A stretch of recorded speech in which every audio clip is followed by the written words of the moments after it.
લીંબુની ચટણી તો ખાટી મીઠી અને સુપર ટેસ્ટી એવી આજે આપણે લીંબુની ચટણી બનાવીશું. તો આ ચટણી તમે ફ્રીઝ વગર 6 મહિના સુધી બહાર જ સ્ટોર કરી શકો છો. આ ચટણી તમે કોઈ પણ ફરસાણ, શાક, રોટલી, પરાઠા, પૂરી, થેપલા કે ઇવન તમે ખાખરા સાથે પણ ખાઈ શકો છો. એટલી ટેસ્ટી બને છે અને સુપર ટેસ્ટી આ લીંબુની ચટણી બને છે. તો તમે વરસ સુધી સ્ટોર કરી શકો ફ્રીઝમાં અને વારંવાર ખાઈ શકો હેલો તેવી. ફ્રેન્ડ્સ, હું છું કાશ્મીરા પટેલ. તમારું સ્વાગત છે મારા કિચનમાં. આજે આપણે બનાવીશું તો ખાટી મીઠી લીંબુની ચટપટી ચટણી બનાવવા માટે મેં અહીંયા 500 ગ્રામ જેટલા લીંબુ લીધા છે અને આવી પીળી છાલ હોય એવા લીંબુની પસંદગી કરવાની અને આછી છાલના લીંબુની પસંદગી કરવાની. જો તમે લીલા લીંબુ લેશો તો ચટણી તમારી બિલકુલ સારી નહીં બને. તો આ રીતના લીંબુની પસંદગી કરવાની અને થોડા જ્યુસી હોય એવા લીંબુ લેવાના. તો મેં અહીંયા લીંબુને સારી રીતે ધોઈ લૂછી લીધા છે. હવે લીંબુને આપણે કટ કરવાના છે.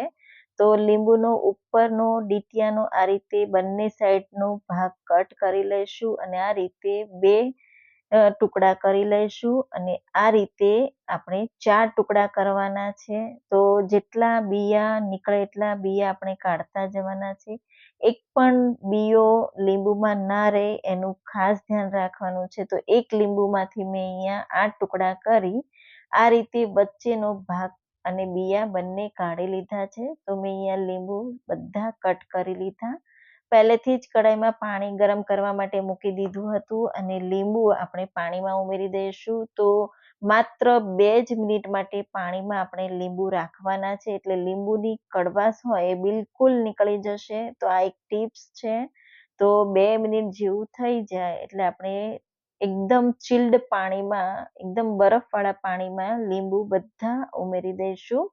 એટલે લીંબુની જે પ્રોસેસ હોય એ જલ્દીથી સ્ટોપ થઈ જશે અને લીંબુમાં બિલકુલ કડવાટ નહીં રહે. તો આ રીતે મેં ઠંડા પાણીમાંથી લીંબુને કાઢી લીધા છે. તો આ પાણી તમે કોઈ પણ તાંબા પિત્તળના વાસણમાં યુઝ કરી શકો છો. હવે એક ટોવેલમાં આપણે લીંબુને પંખાની હવામાં 5 થી 10 મિનિટ માટે સૂકવવાના છે. જે પાણીનું મોઇસ્ચર હોય એ સારી રીતે સુકાઈ જાય ત્યાં સુધી આપણે સૂકવીશું. તો આ રીતે એક ટોવેલ લેવાનો કે કોઈ કોટનનું કપડું લઈ આ રીતે આપણે લીંબુને પંખા નીચે મૂકી દઈશું. એ સુકાય ત્યાં સુધી આપણે અહીંયા બીજી પ્રોસેસ કરી લઈએ. તો મેં અહીંયા 50 ગ્રામ જેટલા લાલ મરચાં લીધા છે. તો એકદમ લાલ અને ભરાવદાર હોય એવા મરચાં લેવાના અને આ રીતે કાતરથી આપણે કટ કરી લઈશું. તો આ રીતે આપણે ચોપ કરી લીધા.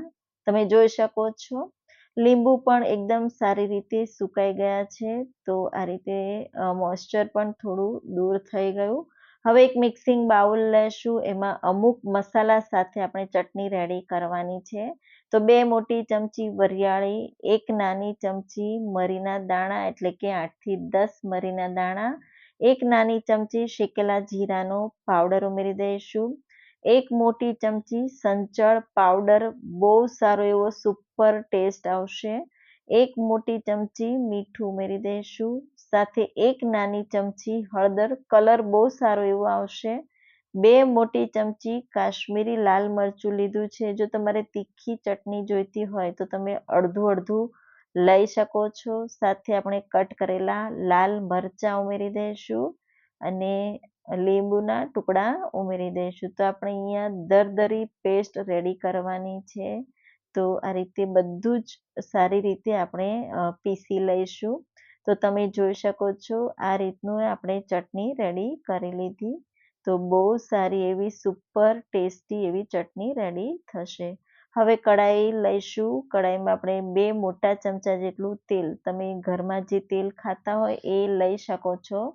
સાથે આપણે ચટણી ઉમેરી દઈશું. તેલ સારું ગરમ થાય એટલે આ રીતે ચટણી બધી તેલમાં ઉમેરી દઈશું અને ગેસની ફ્લેમ મીડિયમ ટુ લો સાઈડ રાખીને આપણે ચટણીને એકદમ સારી રીતે કૂક કરવાની છે.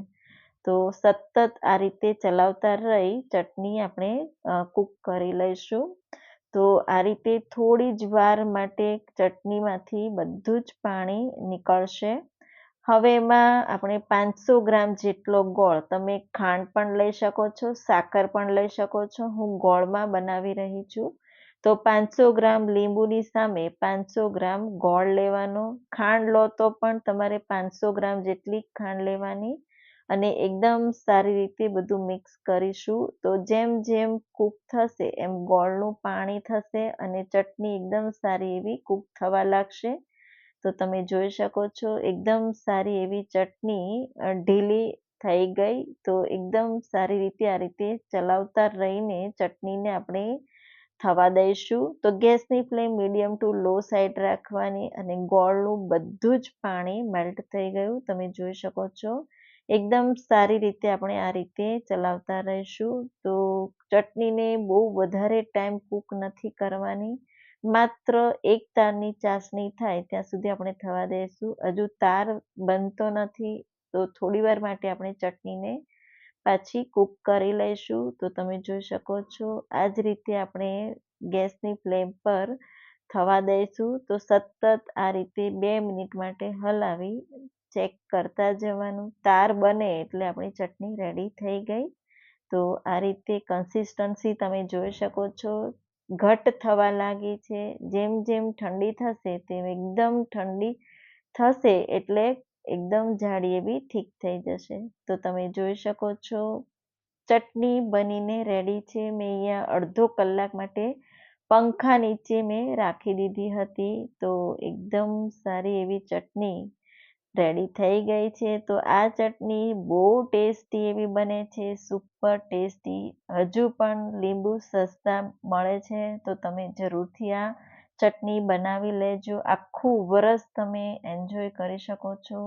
આ રીતે હું કાચની બરણીમાં ભરી ફ્રીજમાં 1 વરસ સુધી સ્ટોર કરી શકીશ. એટલી ટેસ્ટી આ ચટણી બને છે. ઉપરથી 1 ચમચી આપણે તેલ ઉમેરી દઈશું અને આ રીતે પેક કરી અને 1 વરસ સુધી ફ્રીજમાં સ્ટોર કરીશું.